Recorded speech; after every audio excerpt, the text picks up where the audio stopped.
और भारत की 5 राजनीतिक दलों के लोग महामहिम राष्ट्रपति महोदय से मिलने गए, उसमें एक भी किसान का प्रतिनिधि नहीं।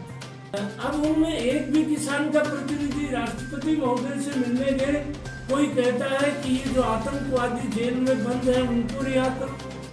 नरेंद्र भाई मोदी की लोकप्रियता से घबरा के उनको कौन बेहूदी से बेहूदी गाली दे सकता है?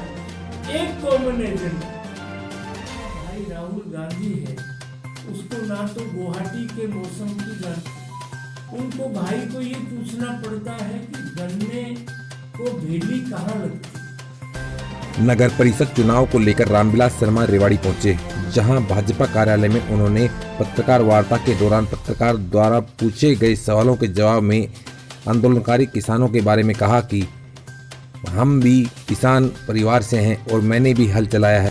उन्होंने कहा कि यह बड़ी दुर्भाग्य की बात है कि भारत के 5 राजनीतिक दलों के लोग महामहिम राष्ट्रपति से मिलने गए थे, जिनमें से एक भी किसान नहीं था। इस अवसर पर जहां उन्होंने राहुल गांधी पर जमकर निशाने साधे, वहीं कहा कि विपक्ष नरेंद्र भाई मोदी की लोकप्रियता से घबरा रहा है। और हम सब किसान की पीड़ा को समझने वाले लोग यहाँ हैं, और किसान का सर्दी में बैठना, और परंतु दुर्भाग्य की बात ये हुई कि ये किसान, अब देखिए आप तो बहुत सूझबूझ वाले पत्रकार हैं, भारत दुनिया का सबसे बड़ा प्रजातंत्र है और भारत की 5 राजनीतिक दलों के लोग महामहिम राष्ट्रपति महोदय से मिलने गए, उसमें एक भी किसान का प्रतिनिधि नहीं था।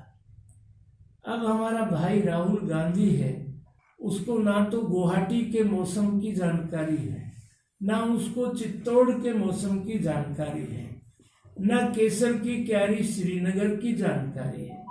उनको भाई को ये पूछना पड़ता है कि गन्ने को भेली कहाँ लगती।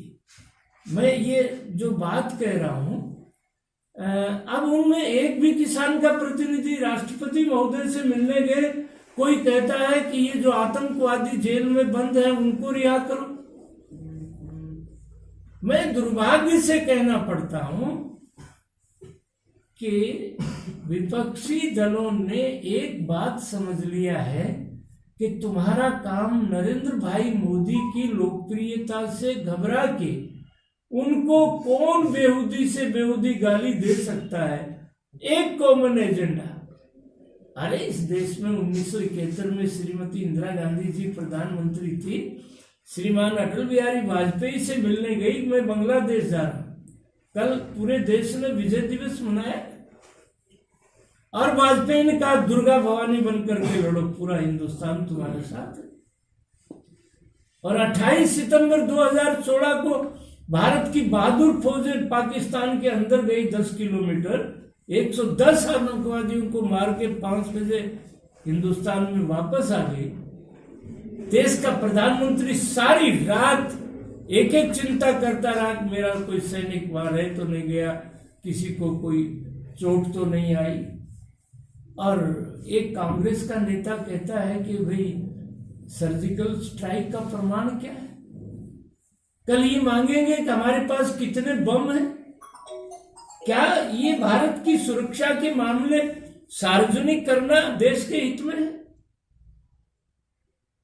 और किसान आंदोलन, मैं भारत सरकार को बधाई देता हूं, नरेंद्र सिंह जी तोमर को, और वो जो है 135 करोड़ की आबादी के रखवाली के लिए वैक्सीन कहां बन रहा है? एक ही दिन में हमारे नरेंद्र भाई मोदी अहमदाबाद में वैक्सीन जो वैज्ञानिक बना रहे हैं उनके बीच में 50 मिनट उन्होंने अपनी आंख से सब कुछ देखा, अपनी जुबान से पूछा। उसी दिन हैदराबाद में गए, वहां 50 मिनट वैज्ञानिकों से वैक्सीन किस स्टेज पर है, दूसरा चरण है, तीसरा चरण है, और उसी दिन पूना में गए। और उसकी भी कुछ लोग आलोचना करते। हम किसान के हितैषी हैं और किसान समझ रहे हैं इस बात को। भारतीय किसान यूनियन के लोगों ने नरेंद्र सिंह तोमर से, कृषि मंत्री से मिलकर भी अपनी बात कह दी है। वो आंदोलन से पीछे हट गए हैं और आने वाले 2-3 दिन में मैं समझता हूँ कि ये आंदोलन समाप्त हो जाएगा और भारत सरकार उनकी समस्याओं का समाधान निकाल देगी।